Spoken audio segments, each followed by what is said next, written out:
मैं to nation theory इस lens से हमेशा उसका क्रिटिक रहा हूं कि आपने टू नेशन थ्योरी करके पाकिस्तान बना के अचीव क्या किया, और मैं उसमें हक बजा रहा हूं।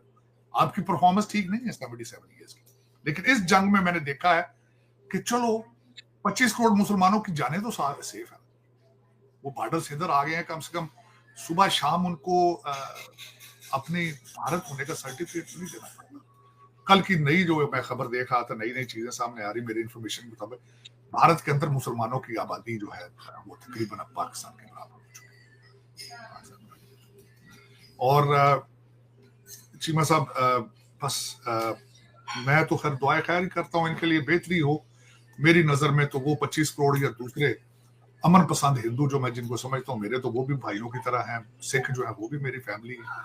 मैं तो मेरा I don't see people from the lens of the religion. मैंने जिस तरह आपको बताया, हकीकत है चीमा साहब, हम सारे सनातन धर्म से निकले हैं, हिंदुओं से निकले हैं, सिख हुए हैं, सिखों से मुसलमान हुए हैं। ये हकीकत है, लोग इसको मानते नहीं है, इसमें कोई शक तो है नहीं, लेकिन नफरतें जितनी हो चुकी हैं, अब खुदा रहा इन पे तरस आता है कि कुछ लोग तो ज़हनी तौर पर पागल हो चुके हैं। देखिए, इंसान जब दूसरे इंसान का खून देखना चाहता है ना चीमा साहब, वो बीमारी है, वो नॉर्मल नहीं है चीमा साहब, नॉर्मल नहीं। किसी जानवर की तकलीफ भी चीमा साहब जो होती है वो बर्दाश्त नहीं होती। किसी जानवर, बिल्ली कुत्ता जब चीखता है दर्द में चीमा साहब, जो नॉर्मल इंसान है वो रुक जाता है।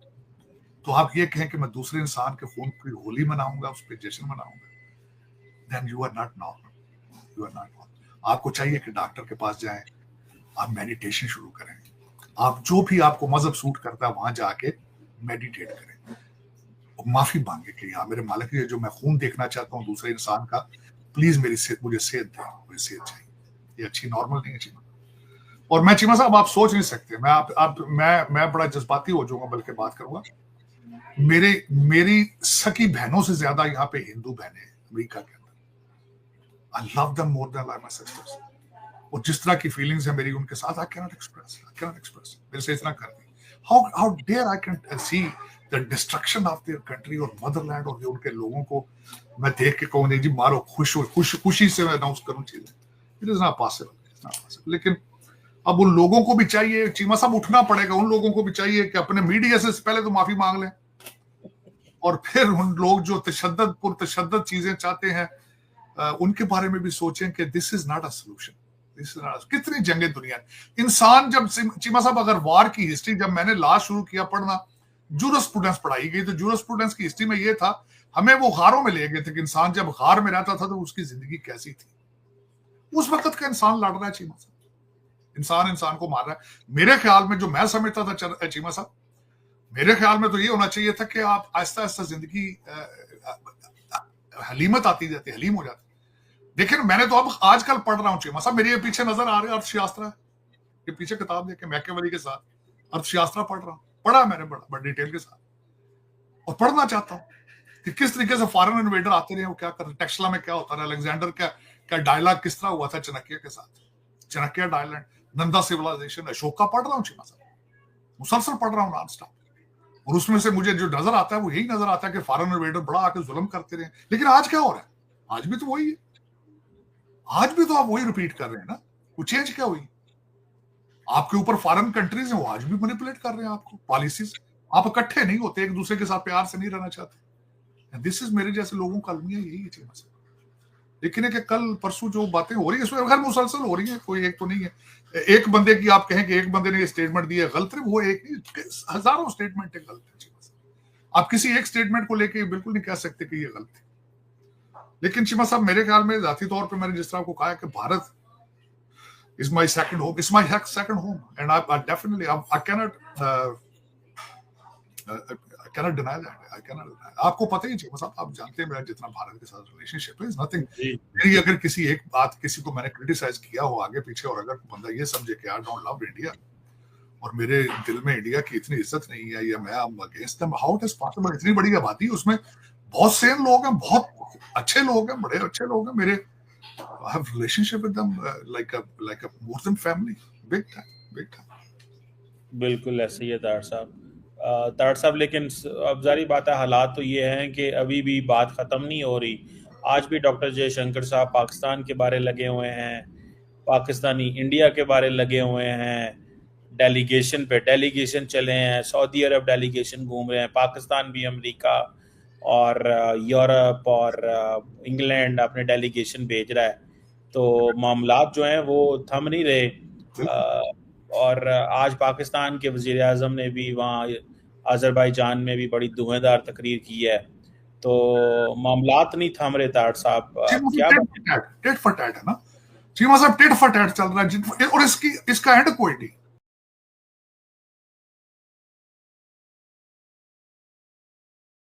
रीजन के अंदर यूक्रेन ताइवान की सिचुएशन चेंज होती नजर आ रही है। डेली बेसिस पे जो इंटरनेशनल मीडिया है वो जो 6th जनरेशन त्यारा बना रहा है चाइना, उसके बारे में बातें कर रही है, बल्कि जो 5th जनरेशन है जो पाकिस्तान को भी वो देने की बातें कर रहे हैं, उसके बारे में बातें हो रही हैं। और फिर ये भी डिस्कस हो रहा है कि पाकिस्तान उसके पैसे किस तरह देगा, या चाइना फ्री देगा या किस तरह देगा। लेकिन ग्रुपिंग इज गोइंग ऑन। दुनिया इस वक्त अगर देखा जाए, अमेरिका के अंदर एक ये भी चीज डिस्कस हो रही है कि डोनाल्ड ट्रंप साहब अभी तक अचीव नहीं कुछ कर पाए, चाहे वो यूक्रेन हो या चाहे वो गाजा हो। गाजा के ऊपर इस वक्त जो उनकी एड जा रही थी, उसके ऊपर आज की बीबीसी की खबर है कि जिन टर्म्स पर इजराइल देना चाहता है यूरोपियन यूनियन, उन्होंने उस पे उसके साथ एग्री नहीं कर रहे। इस तरह के चीमा साहब कई मसाइल सामने आ रहे हैं। लेकिन मेरी जो ख्वाहिश, मैं हमेशा जिस चीज को प्रमोट करता रहा हूं, मेरे ख्याल में वो हमेशा मैं उसका रहूंगा प्रमोट करने वाला, कि ट्रेड और एजुकेशन। पाकिस्तान के हवाले से चीमा साहब मैं बल्कि एक रिसर्च कर रहा हूं कि विजन 2030 के 2030 तक कौन कौन से पाकिस्तान में इकदाम किए जाएं जिनसे हम कुछ ट्रैक पे आ सकते हैं। चीमा साहब उसके बेबी स्टेप्स लिए जा रहे हैं इस वक्त पाकिस्तान में। मैं I am very happy with it. I hope कि उसके ऊपर अमल दरामद किया जा सके। मैं हमेशा ये कहता हूं चीमा साहब, कानून बहुत ज्यादा पहले ही मौजूद हैं, उनकी इन्फोर्समेंट नहीं है। रिसेंट आपके पाकिस्तान में जो बाहर से लोग पॉलिटिकल असाइली जाएंगे, डिपोर्ट होकर उनके ऊपर केसेस किए जाएंगे, उनके वीजे 5-5 साल के लिए कैंसिल किए जाएंगे। और जो इस वक्त भिखारियों का ट्रेंड जो देखा गया है यूएई और मिडिल ईस्टर्न कंट्रीज में, और हज और उम्रे के वीजों पर अगर वो एम्बेसी कहेगी तो उनके 5-5 साल के लिए वीजे, उनके पासपोर्ट कैंसिल कर दिए। अच्छी स्टेप है, लेकिन ये ना हो कि फिर पासपोर्टों के रेट बढ़ जाए। ये ना हो कि पासपोर्ट महंगे बनने शुरू हो जाए और जिथे कहते ना पहले 10,000 लैके बना दें, उनका रेट 50,000 हो गया। फिर उसका देखिए फॉलो अप करना बहुत जरूरी है चीमा साहब। इस वक्त जो दूसरी आपकी सियासी इंटरनल पोजीशन ये है कि हालात बताते हैं कि मुर्शिद मिन्नतों तरलों पे आ गया है। उसकी सबसे बड़ी इंडिकेशन चीमा साहब ये आई है कि कल जो हमारी सिस्टर आला है, जो माई हलीमा सिलाई मशीन वाली, उन्होंने कहा है कि खुदा दा ना जे दसो कि इमरान खान किनू छड़े ते सानू बाहर कढ़ दे। लेकिन जो यूट्यूबर जिनकी आमदनें डॉलरों में है, वो कहते नहीं, खान डटा रहेगा, मर जाएगा, फला कर जाएगा। वो अंदरों चीखदा पिया, कहंदा मैनू बाहर कड्डो, मेरे पसीने ना कपड़े भी गल गए। ये आपके इंटरनल हालात हैं चीमा साहब। तो दूसरा एक बड़ा इशू है कि मरियम नवाज के किसी अस्पताल के फॉर्म छपे हैं, तो उसके ऊपर भी जो तस्वीरें छाप दी उन्होंने मरियम नवाज की, उसको भी डिस्कस किया जा रहा है चीमा साहब। और दूसरा इस वक्त आपके जो गजनबी हैं जो हमले करते हैं इस्लामाबाद पे, उन्होंने कहा है हुण असीं आए तो गोलियां भर के लियावांगे कि तुसीं भी गोलियां मार दो। तो चीमा साहब आपके हालात इंटरनल एक्सटर्नल अजीब से हैं। आपका जो फितना दाखिली है वो आपको मैंने सूरत हाल बताई है, और फितना खारजी दोनों आपस में इकट्ठी उनकी अंडरस्टैंडिंग है टीटीपी वालों की। लेकिन जो टीटीपी के वालिद साहब हैं अबू उनके, वो चाइना में जाके क्या है कि तुसी सी पैक बनाओ, साडा मूड बने। उनको वो आपको मैंने बताया था चीमा साहब के अफगानिस्तान का सबसे बड़ी कमजोरियां दो है, पैसा है और असला है उनकी कमजोरी। वो असले और पैसे के साथ खुश होते हैं।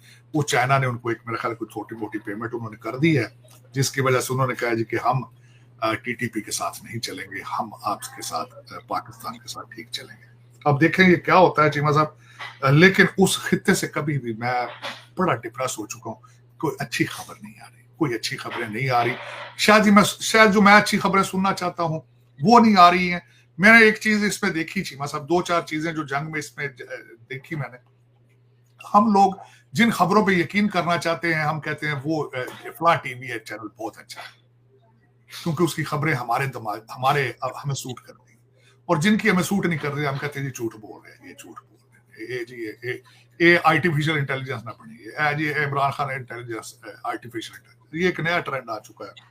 और मैं समझता हूं कि बजाय स्ट्रेस को लेने के लेट देम हैव इट, वो कहते हैं लेट देम हैव इट। अगर जंगें ही सोल्यूशन है तो करें और खुल के करें। मेरे ख्याल में ये पिछली दफा के ना करें, इस दफा करें तो सीज फायर ना करें, 4 टुकड़े करें चाहे 400 करें, लेकिन एक दूसरे के टुकड़े फेंक के फिर पीछे हटना, सीज फायर ना करना।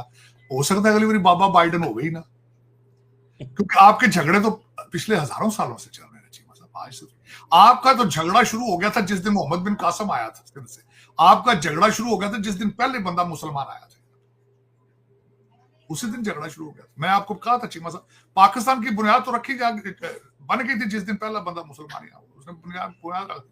मैं 2 नेशन थ्योरी इस लेंस से हमेशा उसका क्रिटिक रहा हूं कि जी हेलो दोस्तों, मैं हूं कंवर चीमा। उम्मीद है आप लोग ठीक होंगे। दोस्तों, जिस तरह कि आप देख रहे हैं, मेरे साथ हैं साजिद तार साहब। तार साहब, पहले तो आपने टाई बहुत अच्छी पहनी है और ग्लासेस बहुत अच्छे लग रहे हैं आज। Thank you so much. Different glasses हैं, मैंने नोटिस कर लिए और व्यूअर्स ने भी कर लेने हैं, सारी बात है। Thank you so much. तार साहब, इंडिया जो है वो नए नए सिलसिले शुरू कर रहा है। सुनने में आया है कि एक्सरसाइजेस शुरू कर दी हैं इंडिया ने, कोई ऑपरेशन सिविल डिफेंस का शुरू कर दिया है बॉर्डर के ऊपर, और वो 4 स्टेट्स जो पाकिस्तान के साथ मिलती हैं वहाँ पे सिविल डिफेंस की जो तैयारियां शुरू हो गई हैं दोबारा।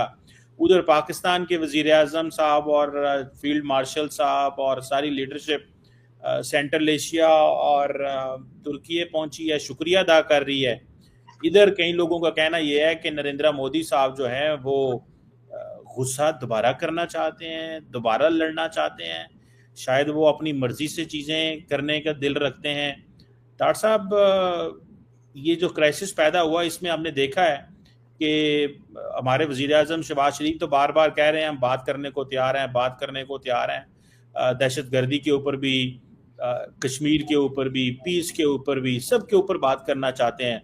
वो हमें कहते हैं, हमने आपको पाकिस्तानी यूथ को कहते हैं तो मैं गोली मार दूंगा, आराम से खाना खाओ। तार साहब, ये क्या मोदी साहब चाहते हैं? क्या आपको लगता है कि वो गुस्से में हैं? क्या मसला क्या है तार साहब? चीमा साहब, मैं पिछले तकरीबन अगर देखा जाए तो पिछले जब से ये हादसा, कश्मीर का हादसा हुआ है, जब से कंटिन्यूसली नॉन स्टॉप स्ट्रेस में हूं, और उसका कोई उसका फायदा नहीं है, क्योंकि उसकी वजह ये है चीमा साहब, ये लोकल सियासत है, ये नफरतों का कारोबार जो है, ये लोकल सियासत है चीमा साहब। और इज नॉट वर्थ इट कि इसको ज्यादा सीरियस लिया जाए। मैं जिस नतीजे पर पहुंचा हूं, अगर जंग ही ये समझते हैं सोल्यूशन तो then they should have it. लेकिन मैं जिस तरह आपको बताया चीमा साहब, I am a student of history and student of political science. माजी में जिस तरीके से फॉरेन इन्वेडर्स ने हमारा फायदा उठाया, मैं तो अभी तक वही पढ़ रहा हूं कि वो किस तरीके से आए थे और कामयाब हुए थे, और मुझे लगता है कि आज भी हम वहीं के वहीं खड़े। इसमें से ये सारा जो कुछ भी हम बात कर रहे हैं, इसमें से फायदा किसका है? असला बनाने वालों का फायदा है, और किसी का कोई फायदा नहीं चीमा साहब। और तीसरी, अगर जो मैं समझता हूं कि मैं बल्कि अगले दिन अकेला बैठ के बल्कि सोच रहा था कि मुझे सोचना ये चाहिए मैं कौन हूं, और भारत और पाकिस्तान के साथ मेरा रिलेशनशिप क्या है चीमा साहब। मेरा बिल्कुल स्लोगन ये था, और आज भी मैं समझता हूं मेरा स्लोगन ये है कि अगर पाकिस्तान मेरी मां है तो इंडिया मेरी खाला है, क्योंकि मेरे रिलेशनशिप इंडिया के अंदर इतने ज्यादा हैं जिनको मैं कभी किसी लेवल पे भी ना रिजेक्ट कर सकता हूं, ना निग्लेक्ट कर सकता हूं, और हमेशा उनकी सेफ्टी के लिए दुआ को, हमेशा उनकी सेफ्टी के लिए दुआ। आप सोच नहीं सकते कि जब ये सारी जंग हो रही थी, मैं मुसलसल I was praying non stop for their safety, खासकर जो मेरे दोस्त इस लुधियाना एरिया के अंदर थे, जलंधर के अंदर थे। लेकिन चीमा साहब, मैं खास कर अब मैंने मीडिया सुनना छोड़ दिया उस रीजन से कि नफरतें इतनी है कि आप सोच नहीं सकते। कल मोदी साहब की जो स्टेटमेंट आई है, रोटी के साथ गोली की जो उन्होंने बात की है, उसको मुसलसल इस वक्त वो चैनल पे चल रही है। अब मैं उसमें क्या, उस पर मैं बात करूं ना, आपको बात उसमें से निकल ही कुछ नहीं सकता उस बात में से, अगर देखा जाए तो। लेकिन मैं कल बल्कि बड़े ठंडे दिल के साथ सोचता रहा हूं कि मुझे क्या करना चाहिए, इसमें मेरा रोल क्या होना चाहिए। मेरा रोल और चीमा साहब आपका रोल भी यही होना चाहिए कि हमें फिर भी आज जिस तरह लोग कहते हैं ना अमन की आशा एक चली थी, मूवमेंट खत्म हो गई है, उसके खत्म होने से फिर भी हम लोगों को अमन की बात नहीं बंद करनी चाहिए, करनी चाहिए इस स्ट्रेस के दौर में, इस स्ट्रेस के दौर में। चीमा साहब मैं ये बताना चाहूंगा कि मुझे बिलखसूस मेरा अपना पर्सनल यहाँ पे बड़े लोगों ने चीजों को मनाया, फतह को मनाया, जंग को मनाया, मैं किसी एक इवेंट में नहीं गया चीमा साहब, क्योंकि मैं बार बार ये कहता रहा हूं कि जंगों में से जीतता कोई नहीं। जहां इंसान मरे चीमा साहब, जहां इंसान मरे वहां आप जाके जश्न मनाते हैं, आप वहां क्या फायदा उसका। मैं और दूसरा ये है कि जिस तरह आप बता रहे हैं कि दोनों साइडों से फिर दोबारा एक कॉन्फ्लिक्ट की तैयारियां जारी हैं दोनों तरफ से। मेरे ख्याल में तो इनको चाहिए था जंग रोकते ना, लगता यही एक बारी वो कहते साडे पंजाबी रीज ला लेंगे, वेख लेंगे, अगला पासा एक दूजे का वेख लेंगे, चाइना कितना तकड़ा वो वेख लेंगे, ये वेख लेंगे कि कित्थे तो जा सकने हैं, what are our limits, what are limits. तो उसमें चीमा साहब इसमें मैं तो समझता हूं कि इट्स सो स्ट्रेसफुल। बल्कि मैं तो आज बल्कि सोच रहा था कि आपके साथ, बल्कि जो मेरा एक अपना चीमा साहब जो मेरा पॉइंट है, मैं एक तो पाकिस्तान और भारत को दोनों के दरमियान कोई डिफरेंस नहीं रखना चाहता, और ना मेरा कोई डिफरेंस है चीमा साहब। उसकी वजह यह है किसी की पॉलिसी या किसी की एक को तकरीर को या किसी लफ्ज को उस पर अपनी राय देने से you cannot hate the country. मेरे जो वहां पे दोस्त हैं, मेरी जो फैमिलियां हैं, हाउ कैन आई टेल, मैं उनको सामने रख के अगर देखूं, how can I hate India.